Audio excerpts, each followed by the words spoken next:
மார்கழி பாடல்கள் மாணிக்கவாசகர் அருளிய திருப்பள்ளி எழுச்சி 8வது பாடல்.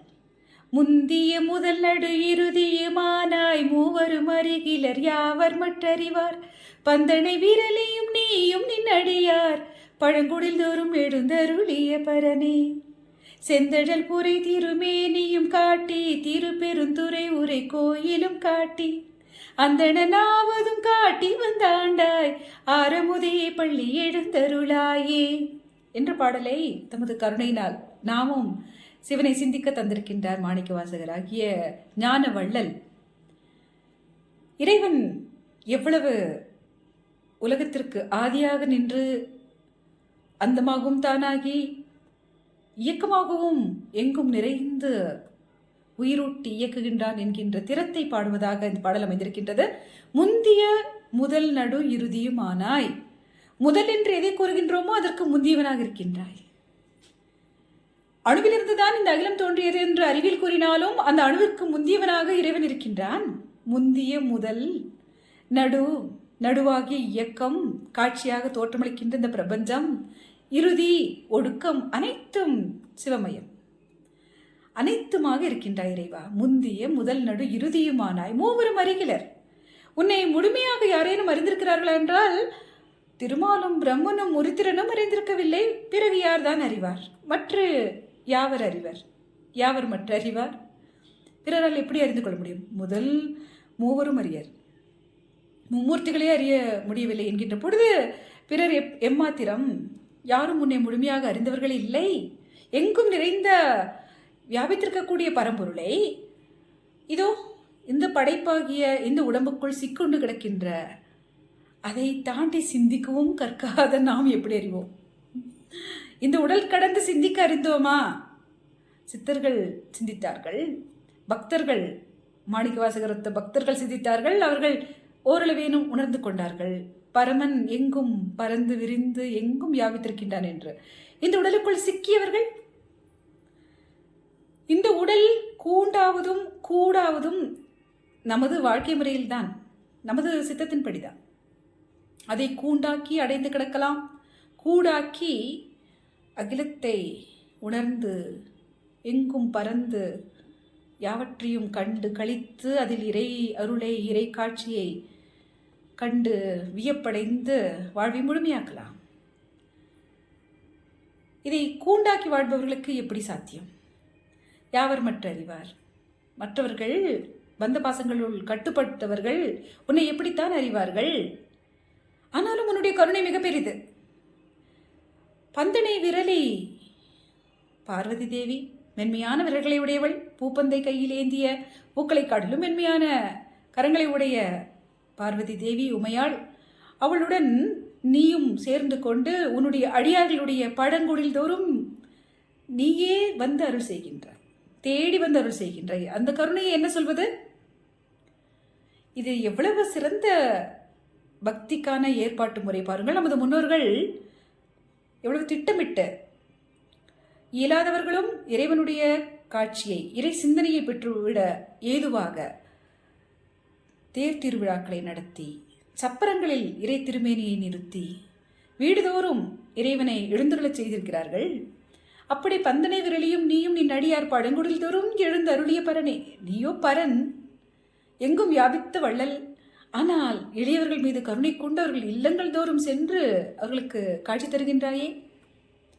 உன்னை தேடி வருகின்ற, கோயிலை தேடி வருகின்ற அடியார்களை தாண்டி நீ தேடி சென்று அருள் புரிகின்றாயே.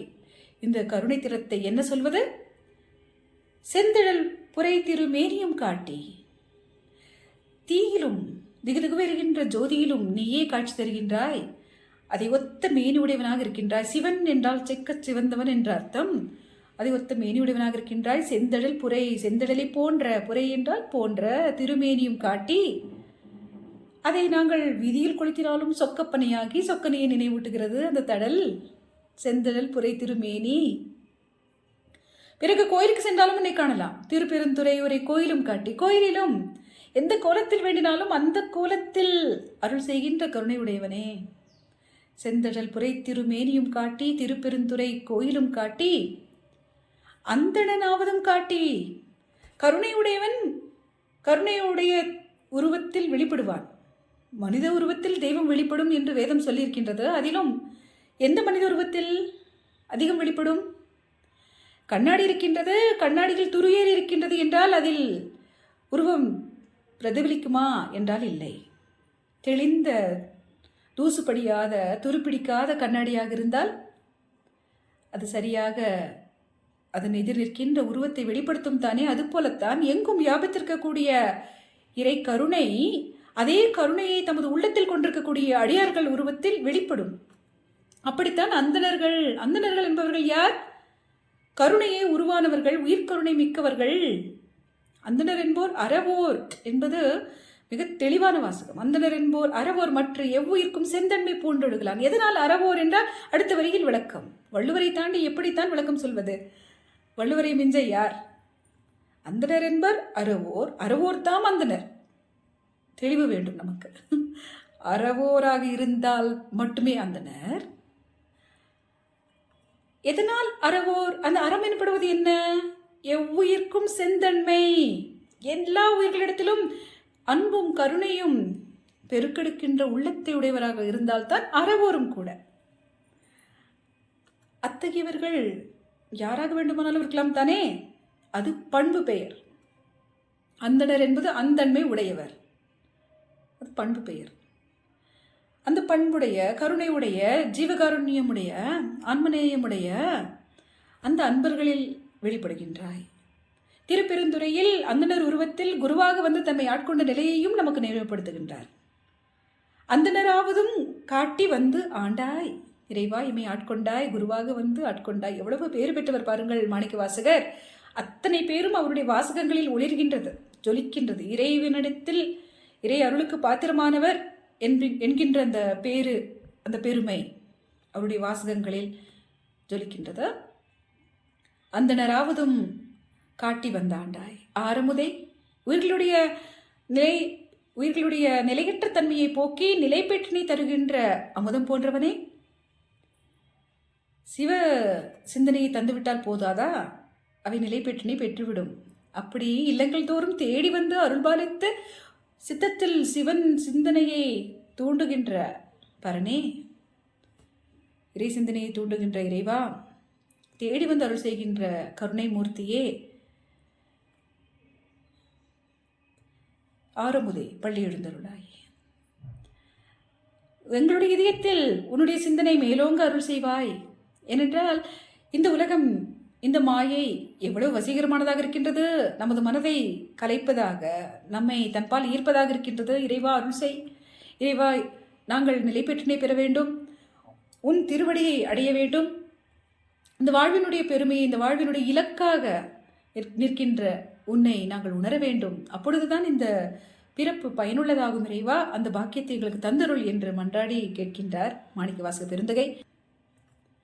அத்தகைய மணிவாசகங்களை கற்கின்ற பேற்றினையும் நமக்கு தந்தருள் புரிகின்ற இறைக்கருணைக்கு நன்றி பாராட்டி அமைகின்றோம். நன்றி, வணக்கம்.